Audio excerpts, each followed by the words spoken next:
انسان ہے تو سمجھدار، لیکن اتنی دیر سے کیوں سمجھتا ہے اور اس کو کیسے سمجھ آ سکتی ہے؟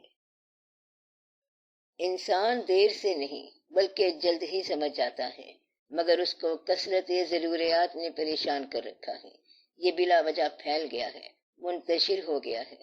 مثلا اگر آپ فیصلہ کر لیں کہ گھر کی ایسی اشیاء جو کم استعمال ہوتی ہیں ان سے بچ جائیں تو آپ کو کچھ آرام مل جائے گا۔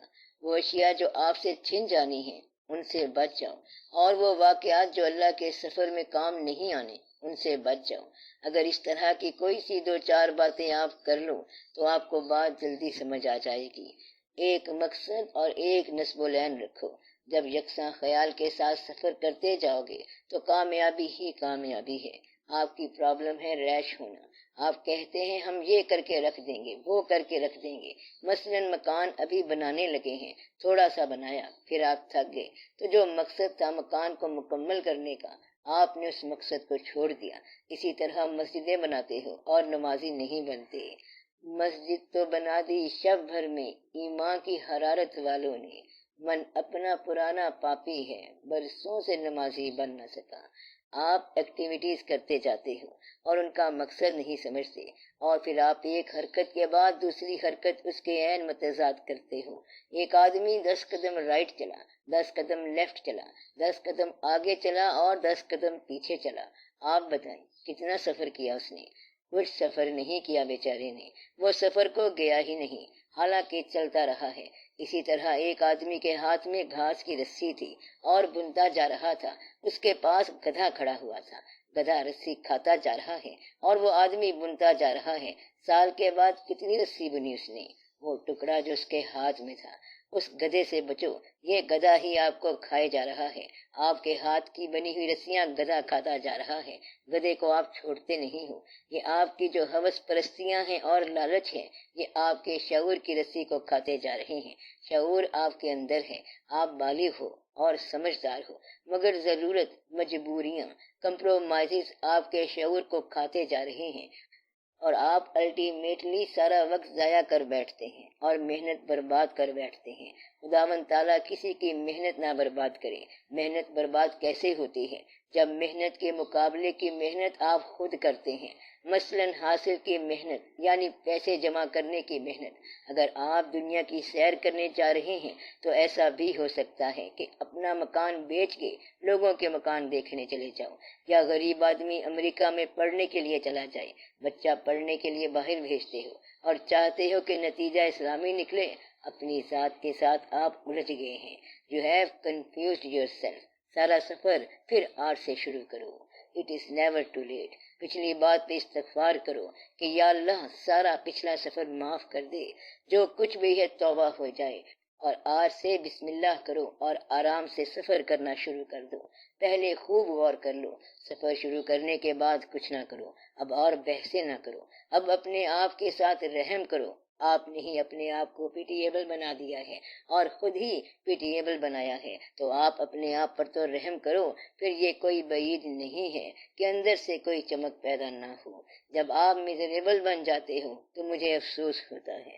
آپ خود اپنے آپ کو میزریبل بناتے ہو اور آپ خود ہی ریلنٹ لیس ہو۔ آپ خود پر یہ ظلم کرتے ہو اور کبھی دوسروں پہ ظلم کرتے ہو، اور پھر نتیجہ آپ کے سامنے آ جاتا ہے اور آپ خود ہی پریشان ہوتے ہو اور روتے ہو۔ جب آپ روتے ہو تو مجھے افسوس ہوتا ہے۔ اس لیے میں کہتا ہوں کہ اگر اصلاح نہیں کر سکتے تو نظر انداز کرو۔ کسی صورت کے حالات کی اصلاح نہیں کر سکتے تو نظر انداز کر دو، صبر کر لو۔ کسی نے کچھ کہا ہے تو معاف کر دو، اپنے آپ کو ضائع نہ کرو۔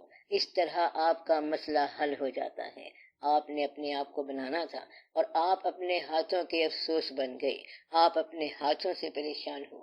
آپ دانا ہو اور پریشان ہو، لیکن دانائی کا دعویٰ ترک نہیں کرتے۔ آپ گریٹ ہو اور چھوٹے آدمی کی طرح روتے ہو، لیکن پھر آپ گریٹنس کا دعویٰ نہیں چھوڑتے۔ آپ کو کچھ بھی پتہ نہیں، آپ اس کی اصلاح نہ کرنا جو آپ کے ماتحت ہوتا ہے۔ آپ بے وقوف کے ساتھ کمپرومائز کرنا نہیں جانتے۔ جہاں کسی کو چھوڑنا ہے وہاں نہیں چھوڑتے، بس یہ سمجھتے ہیں کہ جانتا ہوں اور سب کچھ جانتا ہوں۔ یہ کیا دانائی ہے کہ آپ چھوٹا سا پرابلم حل نہیں کر سکتے، تو یہ تسلیم کرو کہ ہم سے یہ حل نہیں ہوتا، پھر جو کچھ کہا جائے اس کے اوپر عمل کرو، اس طرح پرابلم حل ہو جائے گا، یا پھر حل کر کے دکھاؤ۔ اور اگر آپ اپنی زندگی میں خوش ہیں تو اداسی کس بات کی ہے؟ رہتے اداس ہو اور شکل سے پریشان نظر آتے ہو، اور گاڈ سیک اپنے آپ کو دھوکہ دینا چھوڑ دو، پھر سب ٹھیک ہو جائے گا۔ یہ ہماری ایج کا کرب ہے، یہ ہمارے زمانے کا کرب ہے، یہ ان لوگوں کا کرب ہے جو اس وقت بڑی کثرت والی زندگی گزار رہے ہیں اور جن کے بیان اور عمل میں تضاد ہے، اور جو کہیں پر مطمئن نہیں ہوتے۔ آپ اسلام کے بارے میں بیان کرتے ہو کہ یہ صادق الوعد صلی اللہ علیہ وآلہ وسلم کا اسلام ہے، اور یہ امین صلی اللہ علیہ وسلم کا دیا ہوا اسلام ہے، اور خود نہ سچ بولتے ہو اور نہ آپ امانت کی حفاظت کرتے ہو، آپ حدود کی بھی حفاظت نہیں کرتے، اپنے آپ کی بھی حفاظت نہیں کرتے، اپنے ظاہر کی حفاظت بھی نہیں کرتے، اور اپنے باطن کی حفاظت بھی نہیں کرتے۔ اسلام کے بارے میں آپ کہتے ہیں کہ یہ سب کائنات سے سچا اور روشن دین ہے جو اللہ تعالیٰ کا بھیجا ہوا ہے، اور کیا آپ سچ بولتے ہو؟ کہتا ہے ہم تو نہیں بولتے، دین سچا ہے اور آپ دین میں ہیں لیکن سچ نہیں بولتے۔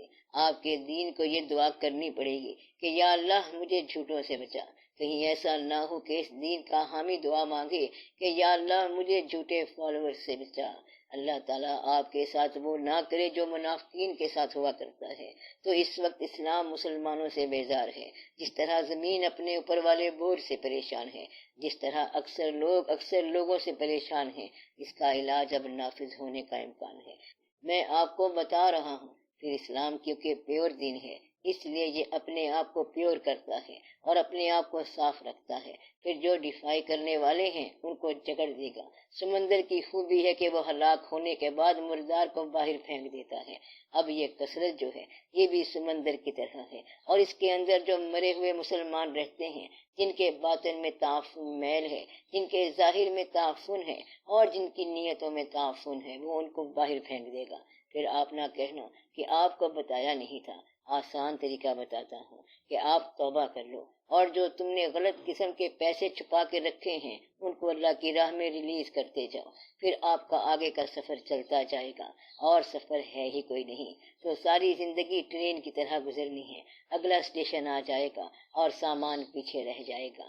آپ کی کچھ سواریاں پچھلے اسٹیشن پہ رہ گئی ہیں اور گاڑی چلتی جا رہی ہے، جو سامان لے کے جانا تھا وہ نہیں ہے، اور آپ کچھ اور ہی چیز ساتھ لے چلے ہیں۔ اللہ پوچھے گا کہ میرے لیے کیا لائے ہو؟ تو آپ کہیں گے کہ ہمیں تو اپنے لیے فرصت نہیں تھی۔ بس آپ ہوشیار ہو جائیں اس سے پہلے کہ کوئی واقعہ ہو۔ آپ لوگ توبہ کر لیں، شکر ادا کریں، تنہا بیٹھا کریں اور غور کیا کریں، اپنی ذات کے ساتھ صلح کر لیں، یعنی اپنے آپ کے ساتھ صلح کر لیں۔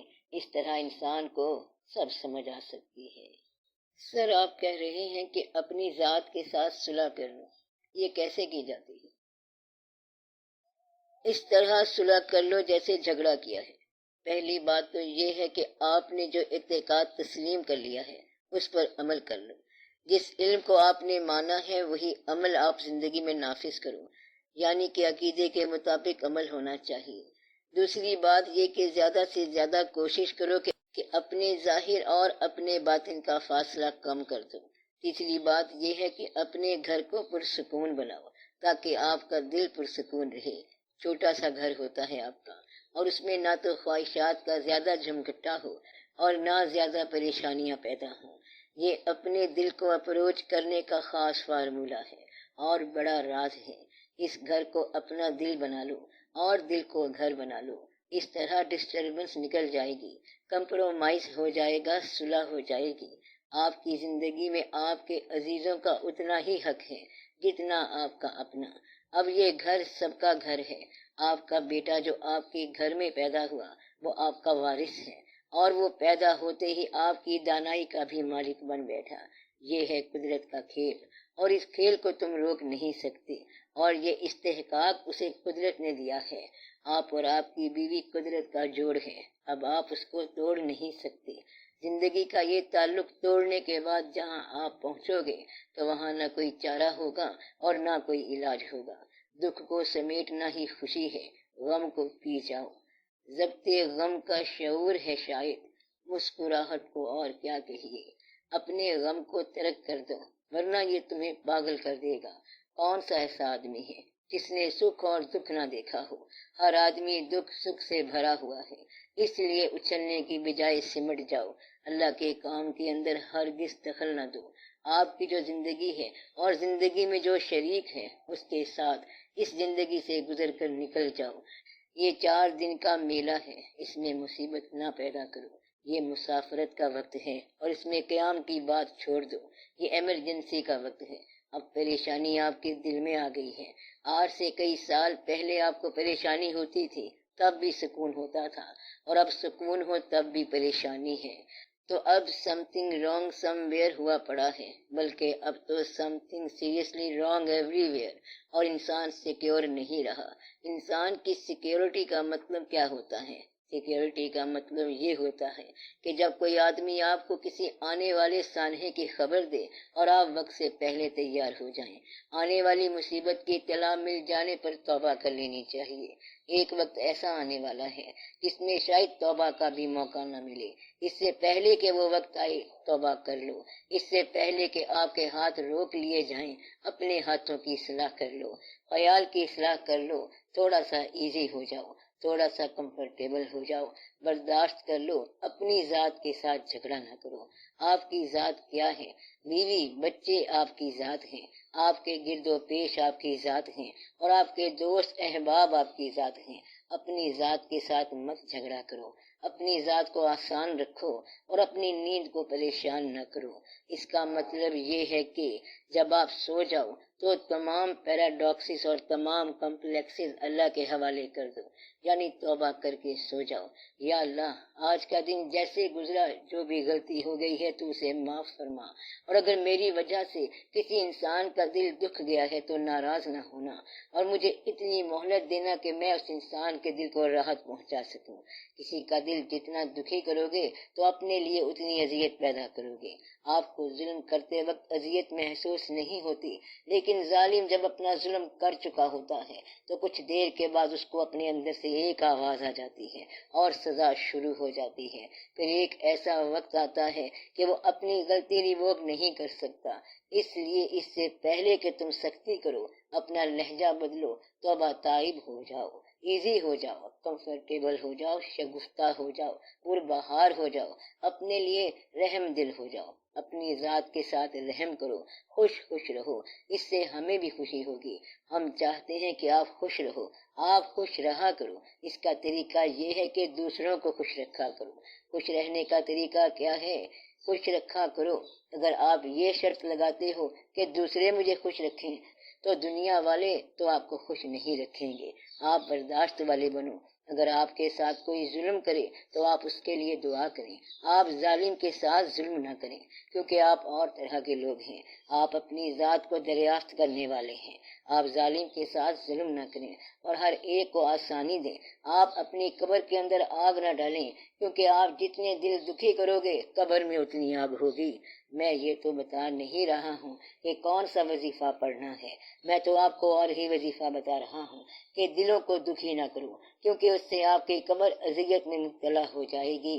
اس طرح آپ کی اپنی ذات سے صلح ہو جائے گی اور ذات کی پہچان کا سفر آسان ہو جائے گا۔